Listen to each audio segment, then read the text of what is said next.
한가위 연휴를 앞두고 열리는 최고위원회입니다.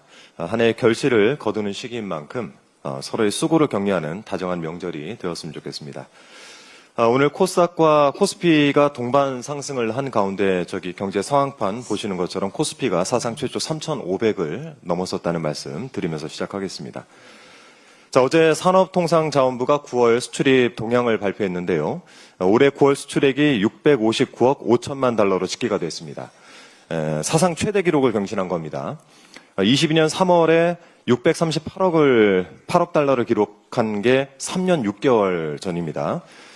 반도체 수출은 작년 대비 22% 증가하면서 역대 최고 성과를 올렸고 또 자동차 수출액도 4개월 연속 증가세가 이어졌습니다.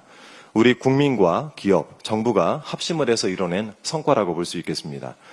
한미 관세 협상과 같은 불확실성이 높은 상황이긴 하지만 충분히 극복해서 더 큰 성과를 이끌어낼 수 있을 것이라고 생각을 합니다. 최근 미국의 경제지 포브스가 한미 관세 협상을 다루면서 트럼프 대통령과 그의 경제팀은 아시아 거래에 매우 서툴렀다라고 언급을 했습니다. 그러면서 우리나라가 트럼프 대통령으로부터 여러 압박을 받을 수 있겠지만 한국이 정말 큰 타격을 감당할 수 있다. 단순히 방어만 잘하는 나라가 아니라 가끔은 한 방을 날릴 수도 있다는 것을 보여준다라고 높게 평가를 했습니다. 이제 우리도 나라의 경제력과 그리고 국민적 저력에 대해서는 자부심과 자신감을 가져야 할 때가 되었다라고 생각을 합니다.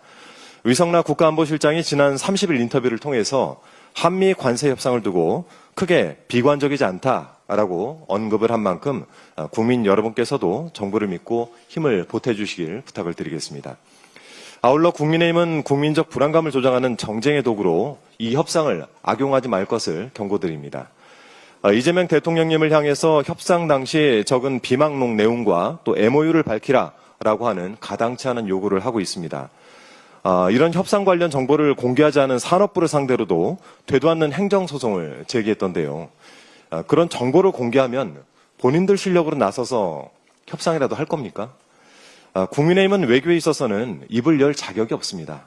여러분의 실력은 이미 바닥을 드러냈기 때문이죠. 한 사례만 들어보겠습니다. 일본과 강제징용 배상 문제, 여러분 어떻게 했습니까? 멋대로 협의를 해놓고 물컵의 절반 이상 찼다는 등 정말 국민 복장 터지는 소리만 하지 않았습니까? 어떻게 그런 처참한 협상력으로 이 한미 관세 협상에 감나라 배나라 훈수를 두는지 모르겠습니다. 국민의힘이 이런 형태를 깽판이라고 합니다. 짧게 한 말씀만 더 보태겠습니다. 윤석열, 김건희의 관저공사 특혜 의혹에 대해서 한 말씀 드리면 어제 보도에 따르면 이 공사를 맡았던 여사님 업체 21g이 각종 불법 행태의 사유로 대통령실 핑계를 댔습니다. 윤석열 대통령실이 서두르다 보니 계약도 하기 전에 사전 착공을 하는 등 불법 행위가 있을 수밖에 없었다라고 한 것인데요. 일단 불법 행위는 인정을 했고 불법 행위 뒤에 대통령실이 있었다는 점도 핵심이 아니겠습니까? 21g 대표 김모 씨는 단순한 인테리어업자가 아닙니다.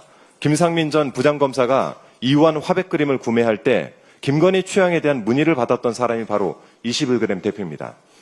1년 전에 제가 밝혔던 것처럼 김모 씨는 코바나 컨텐츠 사무실 설계와 시공도 맡았던 인물이었고 또 김건희와 경제 공동체를 형성했던 인물로 저는 평가를 하고 있습니다.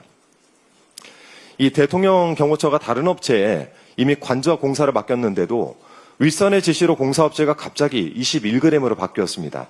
감사원이 이 사실을 파악하면서도 그 진술을 누락했다는 보도도 있었습니다.